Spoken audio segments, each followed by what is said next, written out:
Hello, people. This week I read Old Man's War by, John Scalzi, I'm guessing. I slightly remember. This isn't a particularly long book. It is good. I wouldn't say great. What is this? This is a isekai style book. That being, it's a Japanese word for, you die and go to another life situation. They do a lot of these in Japan. Bunch of them end up with a harem, which could make it awkward. But this one is sort of a Western idea of that. So, we start with a guy on Earth. He's 76, 78. And the deal is, after, 65 or something to this effect, you can sign up for the Colonial Defense Force. Apparently, there is a lot of space action going on, but limited access to said space action. They are allowing droves of, poorer nations, your India, your Indonesia, etc., to just go whenever they want to colonize, but Americans can't, as well as some other developed countries. It's a bit mysterious at the beginning, but he's old, his wife's died, he patches everything up that needs to be patched up, because legally speaking, once you agree and they take you into the Colonial Defense Forces, you'll be technically dead, for all intents and purposes. And I don't think they've ever had someone go and then come back. So no one on Earth is really aware of how this de-aging happens, what the process looks like. But a lot of them figure they're 78. And if you can live longer and have to fight in a war to do it, maybe they will. It's a funny book. It's a funny book, but very military. I know it's called Old Man's War, but a war story can come at you a lot of different ways. It can be very political. It can be very action orientated. It can be, peace to crazy.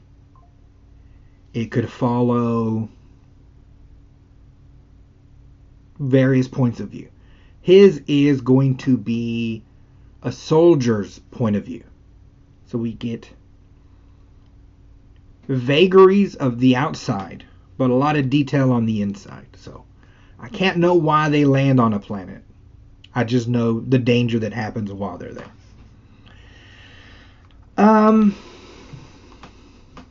This gives some room, but not tremendous room, for your good science fiction discussions. We talk some about, quantum entanglements and the multiverse. We have a lot more future science tech, which is always fun. But they do also use, what is this? They use some kind of a lift or elevator to get out into space, which I always think is weird in books. Like, I get the idea, i.e., you put the station on a string and it holds it there, and then people can go up and down the string. So you don't have to use all this fuel or whatever to get out of the Earth's gravity. It always strikes me as kind of odd. But it's not the end of the world. He does have a fun twist on it, though. In the discussion he has with other people on it, which is a bunch of just old people, because that's what the trip is. They're all going to the same thing for the same reason. On this trip, the guy's saying that there are parts of the physics that don't work. That the strain on the cable, how the cable can be so thin, etc., etc., etc., that it doesn't work. And that's part of the reason the Colonial Defense Force uses it. To sort of tell Earth, like, you are technologically beneath me. I could wipe you out if we ever fought. Don't even try and fight. It's, kind of a show of force, a show of technological force. So I thought that was pretty cool. We get on, what is the ship called? I didn't get the name of the ship, I forgot. We get on the ship, and our guy pairs up with other people. The group is Jesse, Harry, Alan, Susan, and Thomas, and Maggie. They sort of group up around a spot at the table and just sort of form a quick friendship. Call themselves the Old Farts. Again, funny. And we spend a good chunk of the time on this ship brainstorming and trying to figure out what's about to happen. It's a bit mysterious. What happens is that the Colonial Defense Forces can't change the aging process. Your old body is your old body. What they can do is transfer you out of that body into a new one. I'm like, that's a fantastic deal. But they don't transfer you into a human body, because why would I make human soldiers if I can do this much? Add tech. They add tech. It does it in a funny way. It's a bunch of already trademarked things, like here are your new battle combat eyes, and your combat blood trademarked, and your combat muscles trademarked, etc. Right? It's very funny.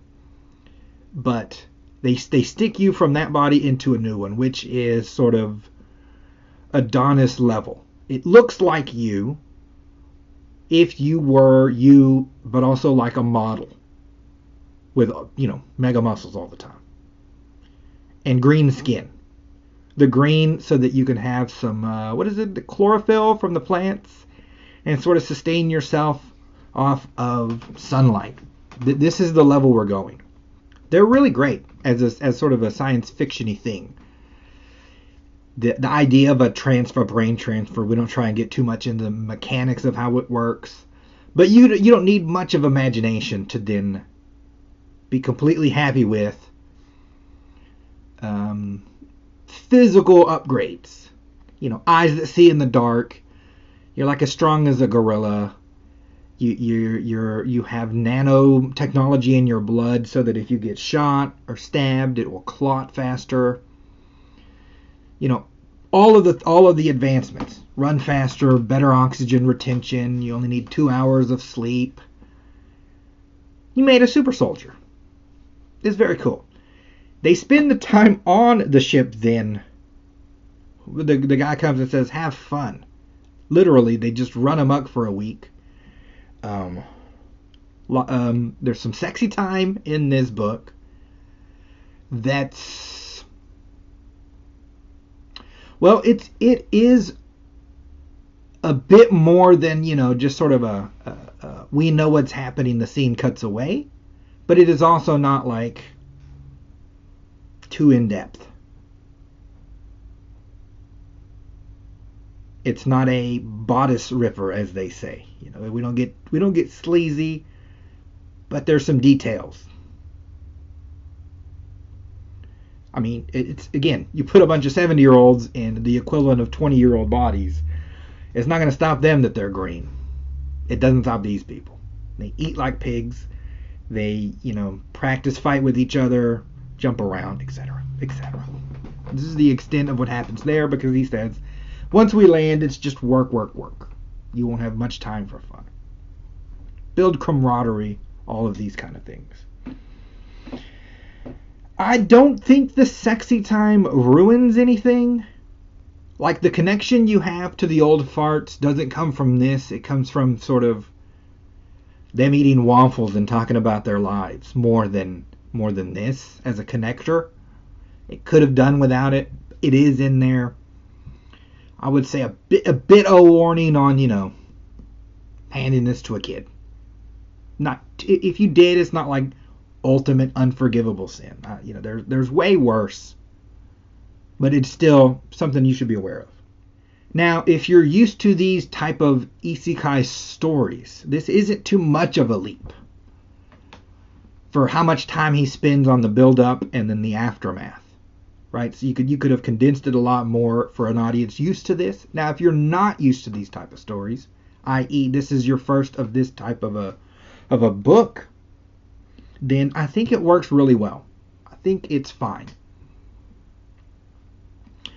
We go from here to the army, and then we spend a decent chunk of the book in military training, where our main guy, was it John Smith? I forget his name. We don't use it much, his name. We use a first-person perspective, and it's his perspective, more or less. You get a sense of him without, the name sticking in your mind, oddly enough. Training montage is very military fun. You got a drill sergeant that's no nonsense. They get cool guns, which the gun name changed. I feel like halfway through this book. From like MP34 to like spelled out EMP. Very odd.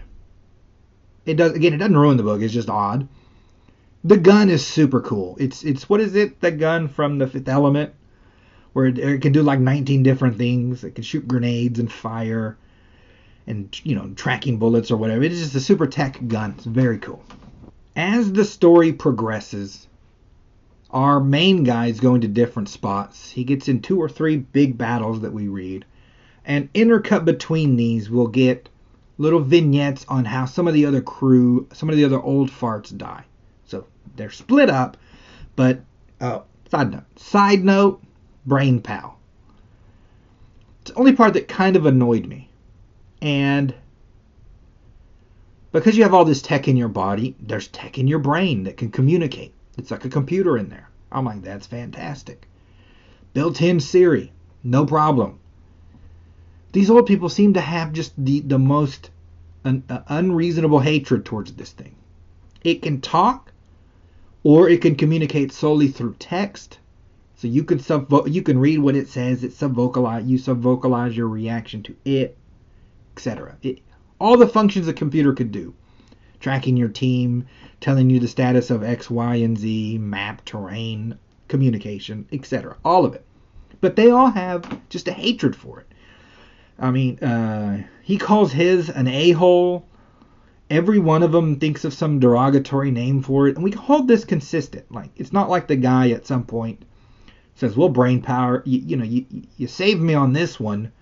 I think I'll give you a proper name now. He never does that. He just constantly calls it a-hole the whole book. Kind of offends me.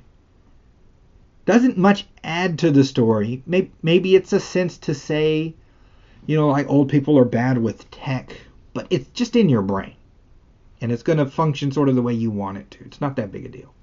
But they hate it. They hate it with a passion. No real reason. In any case, you get vignettes on the other old farts, now in new green bodies, and how they sort of die. They will have their brain pals send a final message. That message, routes itself through the military structure till it gets to them. So it's not one-to-one contact, but it's close enough. And what is it? Your one lady gets blown out of a hatch and, comets her way down and burns in the atmosphere. Alan, you're with the longest, so it's the most hurtful when there's a plane crash and he gets decapitated essentially. Rip Alan. One of the guys was a doctor, and there was like green slime everywhere. So he wants to get to move a body, and it splatters on him. Of course, goes down his mouth. It then turns into just like a very aggressive green sludge that eats him from the inside out. So he dies fairly quickly and horribly. One of them died by some dumb colonial rebels. feeding her to a big fish, this kind of energy. Very sad. Again, you're more attached to these people just in the sense of like a band of brothers energy. You want them all to live, you kind of know they're not. Sucks. But in the course of them dying, you do get a good sense of multiple alien species. Now, as a Colonial Defense Force soldier, you're always sort of on base, so you don't get to hang out like the colonists do with the various entities, because that's the second. What is it? They ask, why would I fight? This is the root of the problem. Problem being that we're not alone, and we're very much not alone, and that the number of planets that we need for human life are also needed by other life, and that life doesn't seem willing to share in all instances. There are multiple times where an alien species openly finds human flesh very tasty. It's not going to make cohabitation easy. There are some that are weirdly religious about death. There is giant fish. There are freaky black horror show looking things that are nice, and nice looking things that will rip your face off. Things like the green sludge. It covered the entire planet, and it could be gotten rid of, but it's going to be difficult. You burn it, the top layer burns and the rest is fine. You can try and scrape it off, but it recreates itself. It's horribly damaging to people, so they just decide, let's leave that one and go to a different one. We're in a time crunch. If we don't take the next one, some other race will, and then we have to fight them off. This kind of vibe. It's very frantic. It's a very frantic out in space situation. But you get a glimpse of these, you don't get to interact with them, which is a bit of a shame. They'd be fun to interact with. There was one, the Cordovu or something to this effect. They're essentially 1-inch tall humanoids. And we have like a full-on, bare knuckle fight with these. Like how? Well, of course, if we get down to their planet, the guy smashes his town like Godzilla, and he sort of mentally breaks doing this a little because it's war. Just squishing these entities that have art and then have science and have culture seems wrong to them. It personally seems wrong to me too, in that they're so small. And if they technically advanced enough to make spaceships that can take our spaceships out, even at a small scale, then I could easily integrate them into every one of my ships. They'd have the benefit of safety. I'd have the benefit of, tiny engineers. But we don't seem to do this I'm not exactly sure why. And I wonder if in the other books there's some political machinations that would make this a problem more than it needs to be. But this one breaks our guy. But it's, again, a cool idea on an alien species. Our author's not afraid to sort of go over there and then have fun with what he finds, if you know what I'm saying. Those parts are very fun. The last chunk of the book is him working with the Ghost Brigades. These are your special forces. Again, sounds cool. When years ago you agree, like, I think I'm going to join, but I can't go till I'm 65. Some people do this. They start then cooking up or grabbing your DNA and cooking up a body. You don't know this. They do. Well, on the way, people die. People change their mind. It's not slave. It's not induced. So they have excess bodies that aren't going to get filled because our John is put into his body, built off of his DNA. What about the other bodies of people who didn't make it, i.e. his wife being one of them? Well, this, becomes a problem, an issue, an interest point, I would say, because in the course of crashing, he is saved by a woman he recognizes. This woman being his wife. And I'm like, oh, we're taking this route? We are taking this route. Of course, now, it happens a lot in stories, but it doesn't make sense to me. Like, if my person died, I've said my person's dead. If I then meet someone who looks exactly like my person, I'll be interested for a second, like, whoa, did I mistake them dying? And I talk to them and they're like, I'm Ted. I'm not your person. I've never met you. I'd go, all right, well, I get it now. You look exactly like him. You understand where I'm coming from. He's like, I get it. All right, and we go our separate ways. They tend to do a lot of, that's my person. It's because of the look of them. I'm like, I don't know why look would so attach people to people when, it's brain matter that matters, I would think. If you find someone else who looks like me, but then doesn't talk about books, then what's the point, right?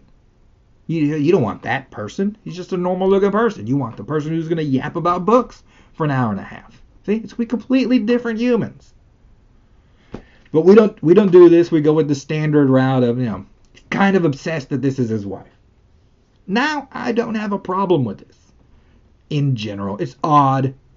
It doesn't sink to me in my bones, but I can get it as a story, as a catalyst for the story. That works. We then asked the question, because his body was empty and his consciousness was moved into it. So, whose consciousness did we stick in this green body? My first thought would be you stick in overly damaged soldiers.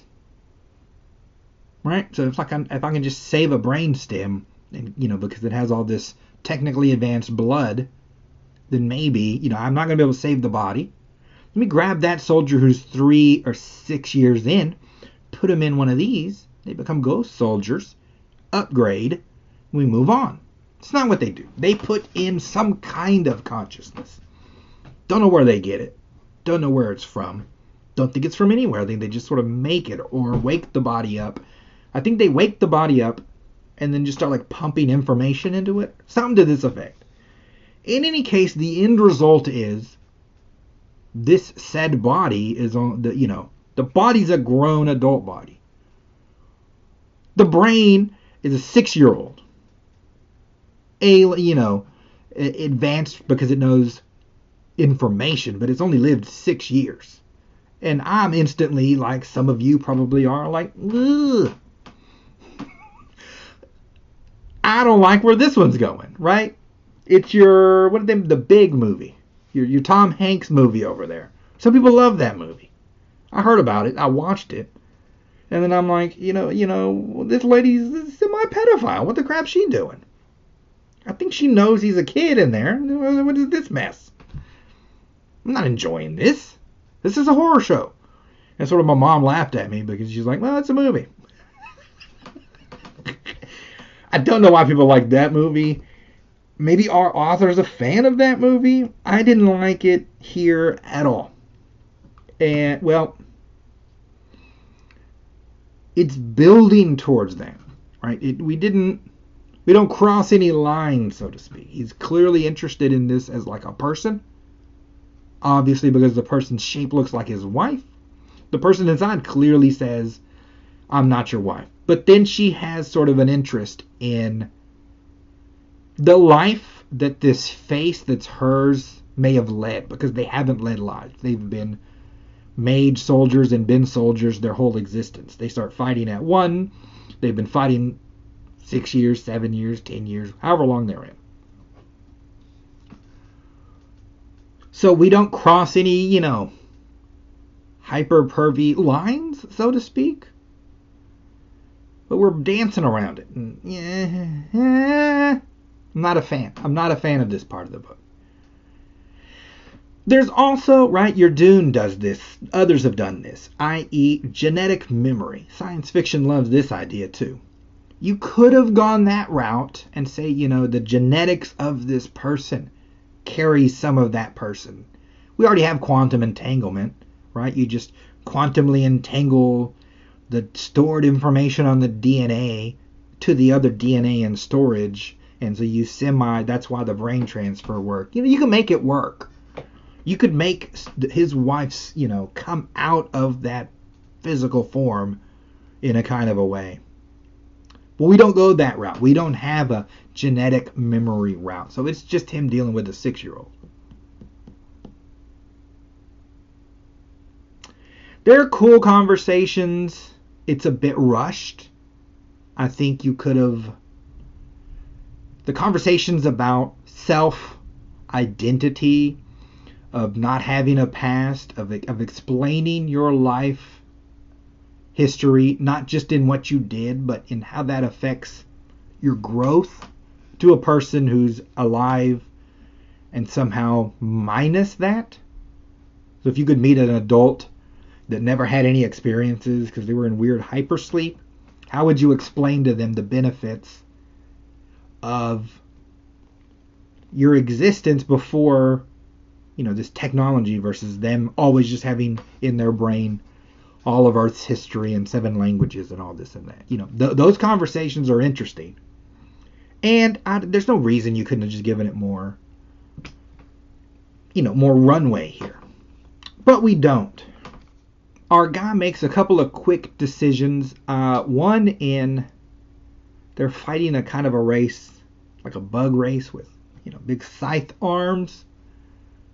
And they takes 2 shots to kill him, and he's the one who decides to tell his computer to double shot in a closed amount of time off his gun.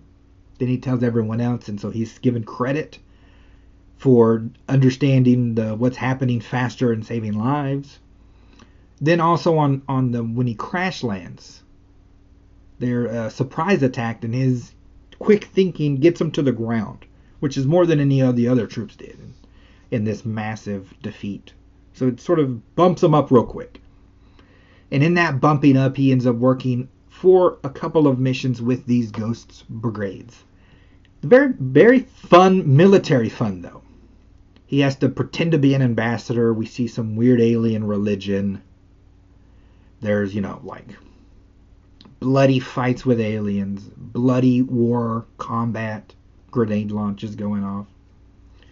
And it kind of ends with him and the body of his ex-wife going separate directions, wherein she's back in the Ghost Brigade. She sent one last message about maybe we'll meet after all this is done, which would be 10 years down the line-ish. I'd say still too soon. But it seems that sort of connection is severed. And then he goes on with the remaining old farts. And that's sort of where our book ends, where we have a lot introduced. A lot of the fun is in the action and in walking through it. Overall, it's a decent book. It's a decent book. It doesn't try to be overly, involved in any way. It's not trying to lay in heavy verbiage on you or anything. It's a very easy read, a very quick read. Great popcorn book. I think you'll remember a lot of the bits a lot longer than other books that try a lot harder. I say try harder, meaning I'm not saying this author didn't try hard. I'm saying it comes off as very easy and casual. Versus some that come off as very pretentious or trying too hard. So, good book. I might read some of the other. I think there's 4 or 5 in this series. I might check out some of the other ones, but I'm not in a particular rush to go do that. If that tells you where in line this book is, about an 8 out of 10, 7 out of 10, maybe 8 if it were longer. This is the vibe.